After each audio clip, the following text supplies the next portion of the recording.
छोटी बहन ने मेरे बारे में बताया, छोटे भाई अरसलान ने बताया, सैयद आरिम अली चिश्ती साहब ने बताया। दरअसल होता क्या है, मैं आपको एक बात बताऊं, क्योंकि मैं यहाँ अपनों के बीच में हूँ। अपनों के बीच में होने की जमानत ये बात की नहीं है कि अपने होने के लिए ब्लड का रिश्ता होना जरूरी है। ये याद रखना है।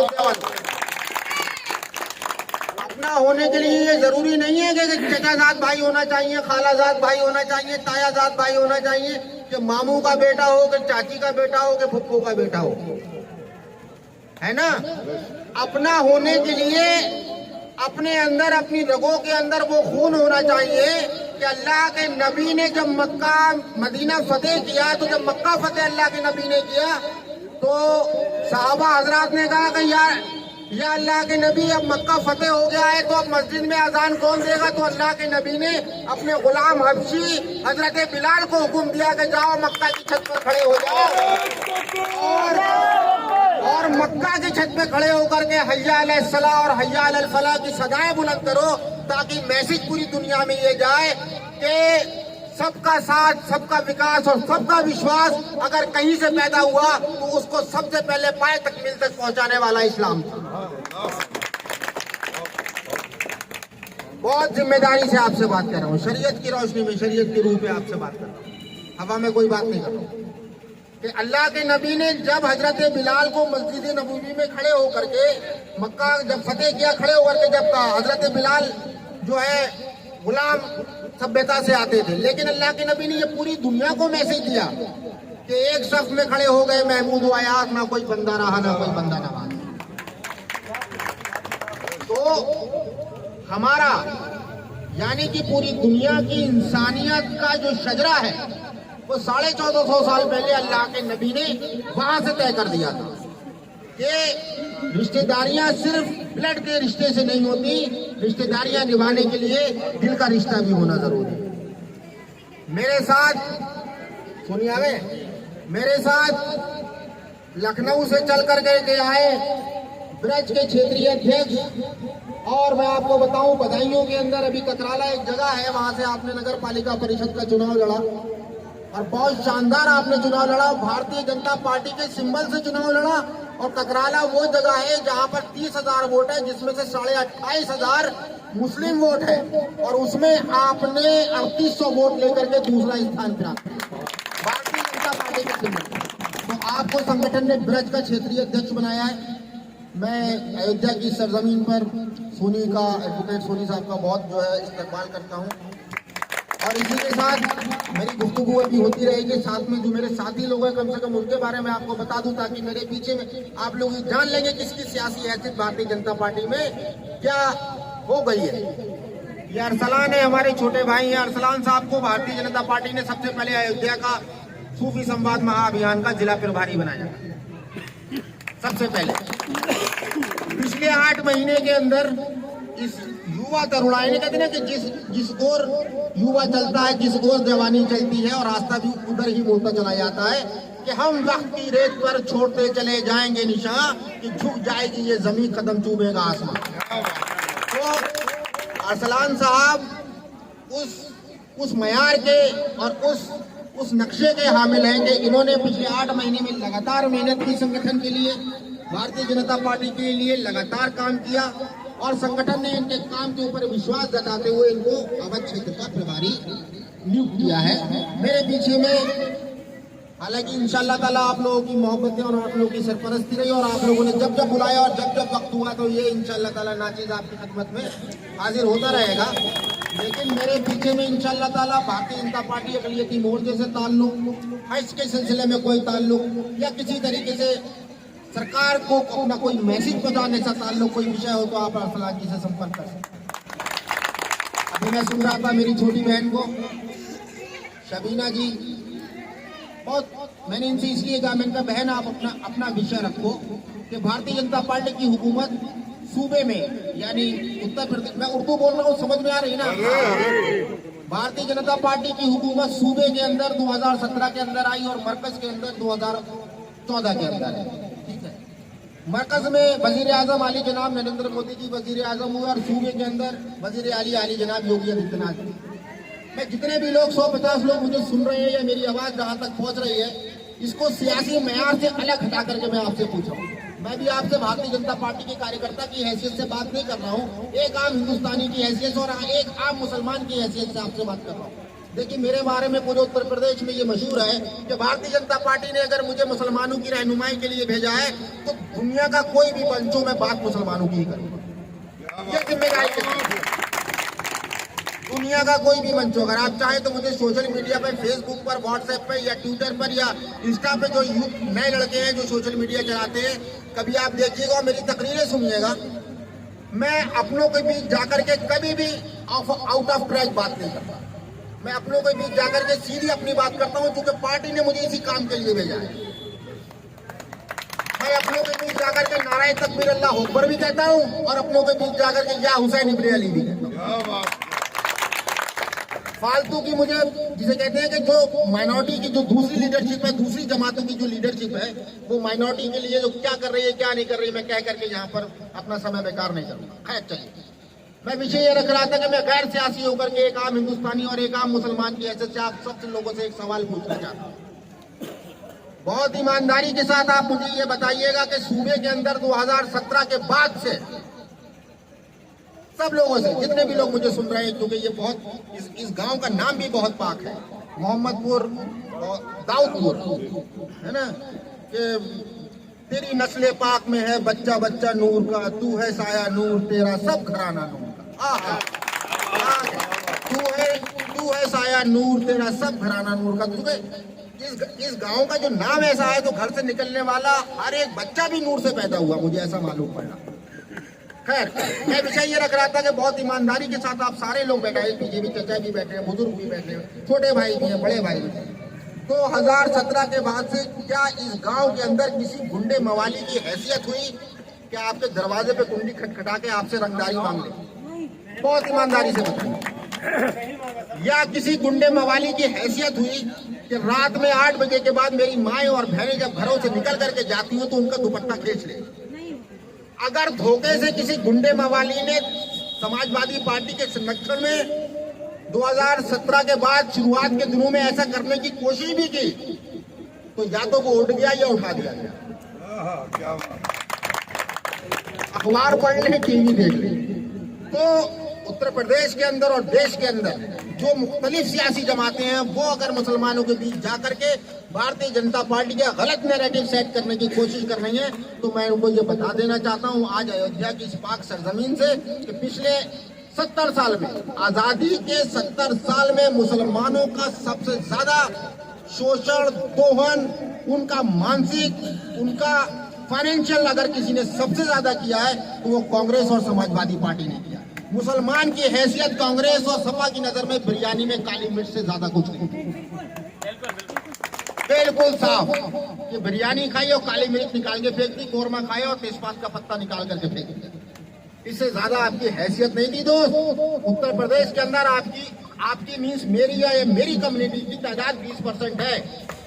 18 लाख घर मिले और आपने सरकारी योजनाओं का लाभ आपने 40% लिया। 18.5 लाख घर हैं जिसमें से 40% आपके हैं।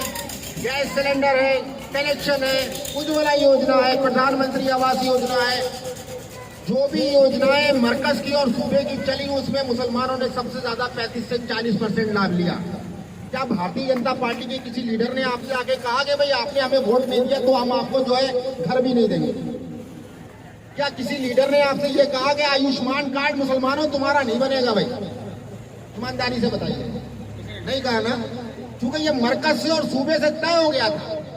लखनऊ से बैठ करके आली जनाब योगी आदित्यनाथ जी ने तय कर दिया था कि राजा सबको एक नजर से देखता है। भारतीय जनता पार्टी सियासत वोट के आधार पर नहीं करती। मेरे दोस्त, बहुत जिम्मेदारी से कह रहा हूं, हम लोग वोट के चक्कर में नहीं पड़ते। हम लोग 24/7 अवाम के बीच में जाकर के पार्टी की नीतियां पहुंचाते हैं और पब्लिक के लिए काम करते हैं। कहते हैं ना कि ये अलग बात है कि खामोश खड़े रहते हैं, मगर जो लोग बड़े हैं वो बड़े रहते हैं। ये अलग बात है कि खामोश खड़े रहते हैं, मगर जो लोग बड़े हैं वो बड़े रहते हैं। और ऐसे दरवेश और फकीरों से मिलता है हमारा शजरा कि जिनकी चौखट पर कई ताज पड़े रहते हैं।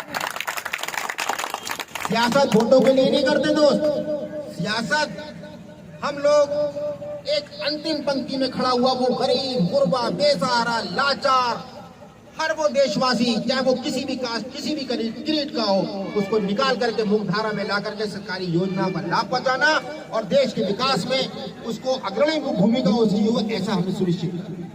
तो मेरा सिर्फ कहने का मकसद यह है कि आज मुसलमान सबसे ज्यादा अगर कहीं सुरक्षित है तो भारतीय जनता पार्टी के शासन में सुरक्षित है। मुसलमान अगर आज सबसे ज्यादा हमारी घरों की माएँ और बेटियां और बहनें अगर सबसे ज्यादा कहीं सुरक्षित है तो भारतीय जनता पार्टी की सरकार में सुरक्षित है।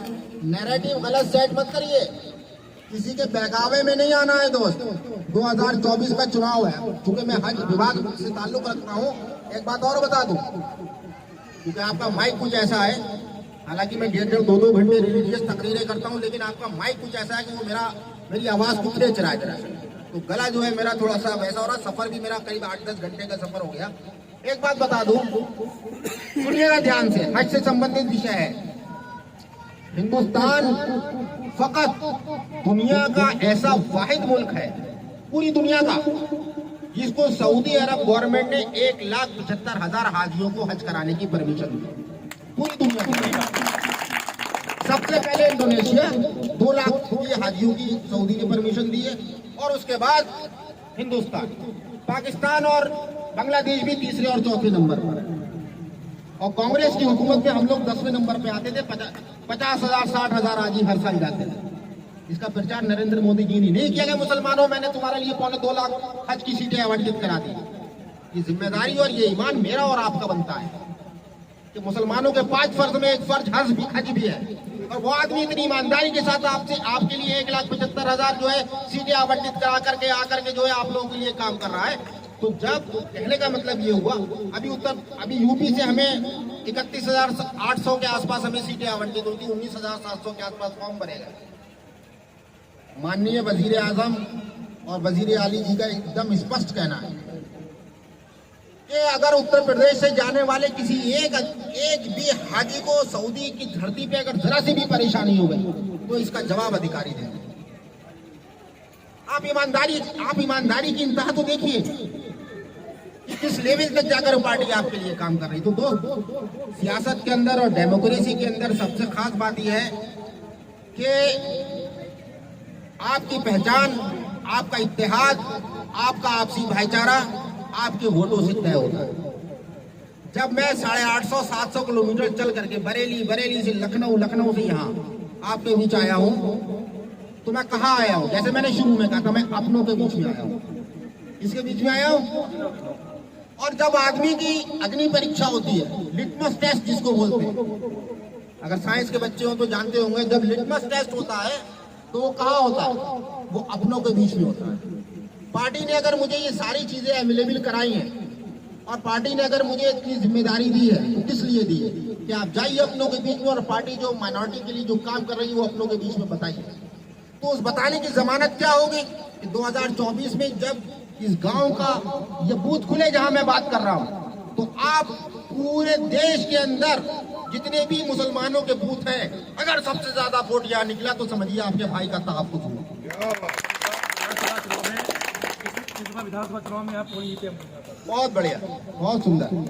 अगर देखिए क्या होता है ना, देखिए मैं देखिए सियासी व्यक्ति नहीं हूँ, मैं आपको सच बताऊँ, मैं बहुत धार्मिक और बड़ा रिलीजियस सैयद हूँ, आले नबी औलाद अली हूँ, 24 कैरेट वाला सैयद हूँ, एकदम ठोक करके बिल्कुल। और ये मैं मंजर आम पे कहता हूँ बिल्कुल कि हमारे दादा व अजदाद 72 लेके कुर्बान हो गए और 1450 साल से पूरी कायनात उनके जूतों के सज्जे में खा रही है।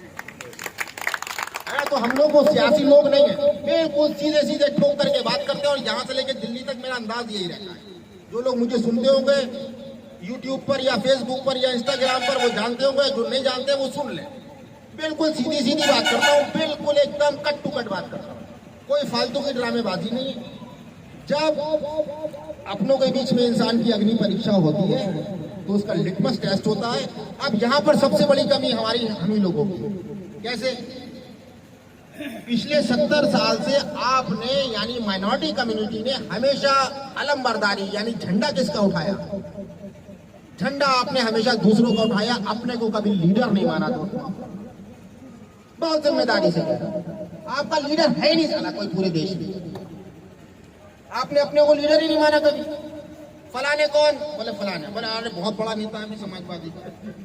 ये को बोले अशरफ से, अरे बोले ये मोहल्ले का कल का लड़का, ना ना लीडर वही है। जब यार अपनों को लीडर नहीं मानोगे तो सरकार में बैठे हुक्मरान तुम्हारी सुनेंगे कैसे? अरे लीडर मानो यार, लीडर अपना लीडर मान लो, चाहे उसके पीछे 40 कट्टे हो जाओ, लेकिन वो 40 कंधों का वो मालिक हो।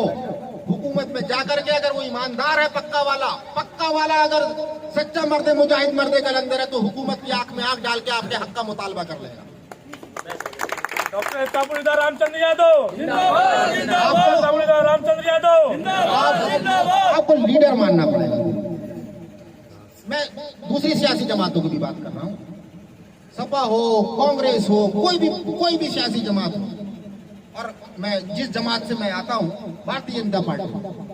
अगर आपने अपनी लीडरशिप डेवलप की, आपने अपने लोगों को लीडर माना, पार्टी ने हमें संसाधन या पार्टी ने हमें जो है जिम्मेदारी या पद क्यों दिया है?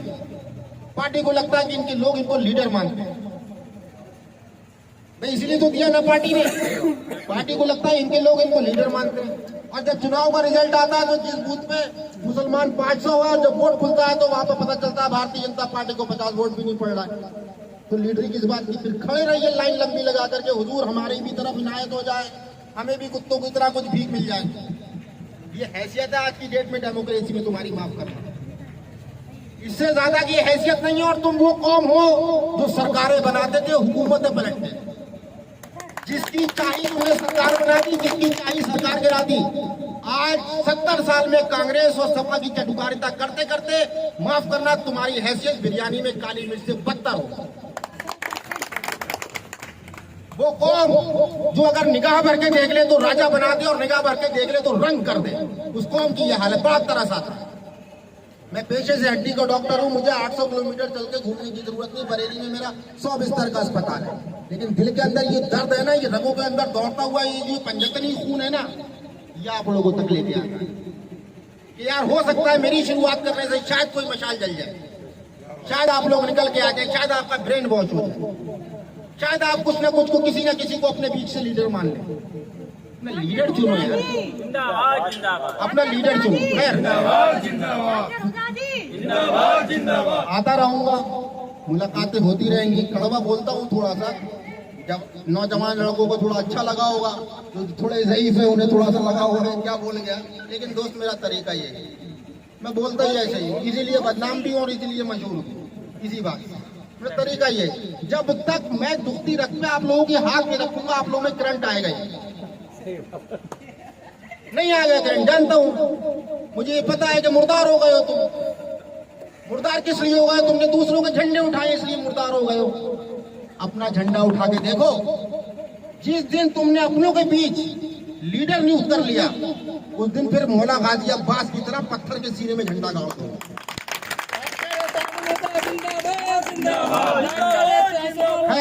रामचंद्र यादव फिर आएंगे इंशाल्लाह, मुलाकातें होंगी।